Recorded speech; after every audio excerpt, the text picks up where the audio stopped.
My aloof roommate is physically linked to my water cup. I twist the cap and he groans. I take a sip and he licks his lips. But when I poured bubble tea into it and took a few hard pulls on the straw, he lunged at me and snatched the cup away. Don't suck. My cheap plastic water bottle hit the dorm floor and shattered. Great. My roommate, Sebastian, slid a drawer open and pulled out a cup. Here, take this. It was a glass tumbler. High quality stuff. It had these transparent purple lavender flowers swirling around the glass. The lid had a small, tight silicone hole tailored for a straw. It looked brand new. Pristine. I was honestly a little shook. Thanks, man. He avoided my eyes, turning his back to me to focus on his gaming rig. I carefully twisted the lid open. Immediately, a suppressed, low groan came from Sebastian's direction. I poured some warm water in and took a sip. Sebastian sucked in a sharp, jagged breath. His hand on the mechanical keyboard trembled, his fingers slipping off the keys. He licked his lips, looking like he was enduring some kind of torture or intense pleasure. His lips were thin, the Cupid's bow sharp like a knife. Looking at them made me want to bite them. Yeah, okay, I admit it. I'm into Sebastian. I swear to God, before I met him, I was the straightest guy in the state. After high school, my only plan was to get to college and bang a hot, bubbly cheerleader. But the moment I walked into this dorm and saw Sebastian,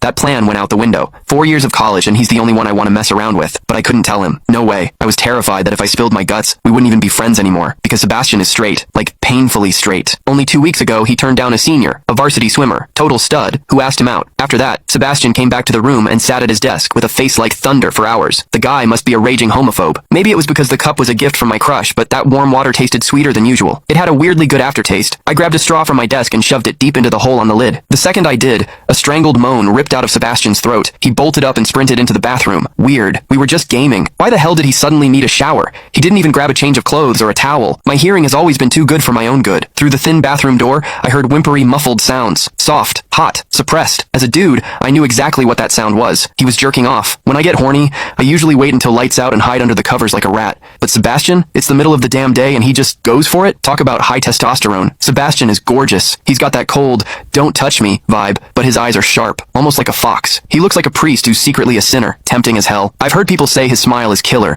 but I've never actually seen it. Sitting there, I couldn't help but picture what was happening behind that door. That aloof, icy face flushed with heat, his lean, muscular body, the veins popping on the back of his hand as he gripped himself. Does he keep that cold expression even when he's beating his meat? My thoughts were getting way too dirty. My face felt hot. After a long time, I heard a final, guttural grunt from the bathroom. The door clicked open, and Sebastian walked out. His face was bright red, a sheen of sweat glistening on his forehead. There was a visible tooth mark on his lower lip where he'd bitten down too hard. He walked straight to his wardrobe, grabbed fresh clothes, and went right back into the bathroom. Then the shower turned on. Okay, now he was actually cleaning up. The mental image of him panting in there made my throat dry. I grabbed the glass tumbler again and chugged a few large gulps. The water in the bathroom stopped, then started again. It took him forever to come out. When he finally did, he looked at me with this weird, resentful glare. Strange. Was I imagining things? Sebastian sat back down to game, and I poured myself another refill. I wasn't really thirsty anymore. Click the link in my bio to get the full story for free.